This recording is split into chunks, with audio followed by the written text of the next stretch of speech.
going to carry on to the next part of this problem set, which is putting together the ideas of limiting reactant and percent yield. So this is where we're taking it up yet another notch. All right, so all of the questions, we're on problem number 7.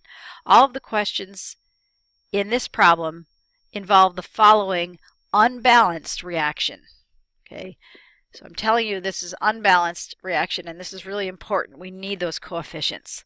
So if we take a look here, if we have one copper, 2 chlorides, but only 1 chloride over here, so we got to put a 2. 2 sodiums, now I'm going to have to put a 2 there.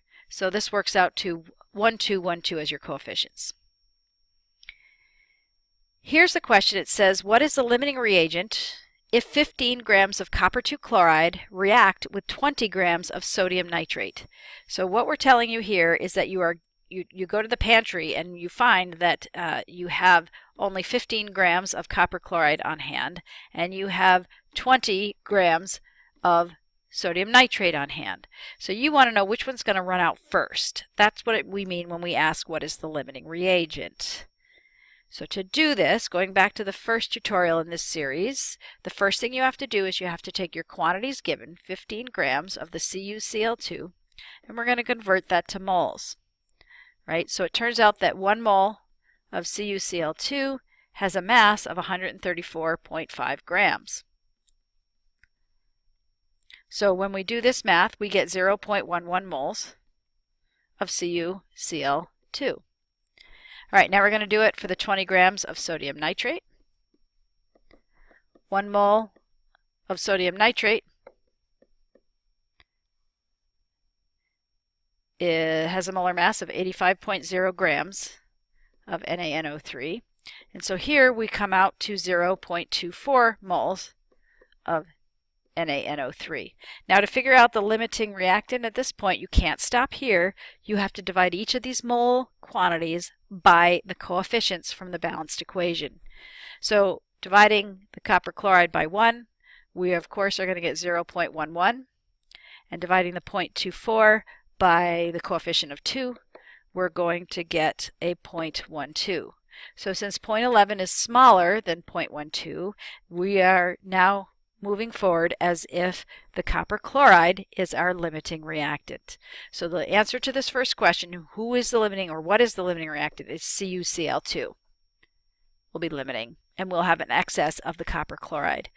So now the next question says how much or how many grams of sodium chloride can actually be made. So the hint here is to use the limiting reagent mass to start our stoichiometry problem here. So the limiting reagent mass was the copper chloride, the 15 grams of copper chloride.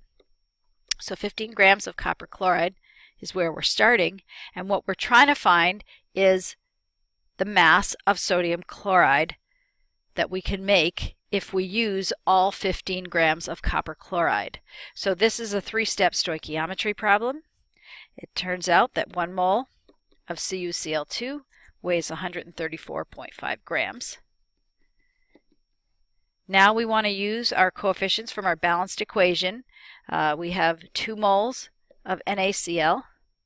That's this coefficient right here. We're going to divide that by 1 mole of CuCl2. That's that coefficient right there. The last step is to convert moles of NaCl into grams of NaCl. So 1 mole of NaCl weighs 58.5 grams. So when we do this, this works out to, if we maintain the 2 sig figs that we started with, we should end up with 13 grams of NaCl theoretically produced. So now the next part of this problem says if 11.3 grams of sodium chloride are actually formed in the reaction, what is the percent yield of the reaction? So remember, the actual yield goes in the numerator. The theoretical yield was the number we discovered by the stoichiometry, so 13 grams. And then putting it into percent form by multiplying by 100, maintaining 2 significant figures, this is an 87% yield. Now, if we want to take it up even yet another notch, sometimes limiting reactant problems will want you to figure out how much of the excess reactant was used and or how much of the excess reactant was still left over. To do this, you're going to do a stoichiometry problem from the limiting reagent mass. In this problem, that was the CuCl2, the 15 grams, to find out the mass of the excess reactant used. Okay, so in this case, the excess reactant was the sodium nitrate. So that's what we're trying to find, is X grams of sodium nitrate. Right? And that'll tell us how much sodium nitrate was actually used. So let's set up that problem. Starting with 15 grams of CuCl2. First step is to convert that to moles. That's 134.5 grams of CuCl2 in 1 mole. CuCl2. Now we're going to use the coefficients from the balanced equation. There are 2 moles of NaNO3 in the balanced equation to 1 mole of CuCl2. That's the coefficient. Again, the coefficients from the balanced equation. And now we want to convert moles of NaNO3 into grams, so we need the molar mass, which is 85.0 grams NaNO3 in 1 mole. Right? And this is going to tell us that if we use up all 15 grams of copper chloride, we can make 19 grams, or we'll need, we won't make it, we will need 19 grams of NaNO3.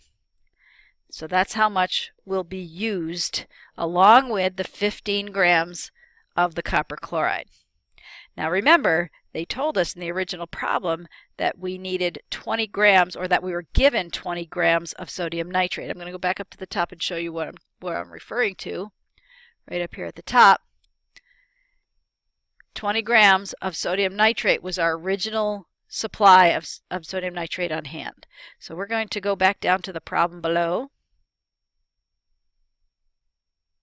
And so if we, because the question is actually asking us how much or how many grams of the excess reactant was used in this reaction. That's this answer right here. But then the second question says how many grams of the excess reagent was unused in this reaction. So since we were given 20 grams to start and we used up 19 grams, then there's going to be 1 gram of sodium nitrate left over. So those are the 2 answers there. All right, so you have problems 5 and 6 and problem number 8 to try. Show those to your teacher to get full credit, and we'll see you back in the classroom.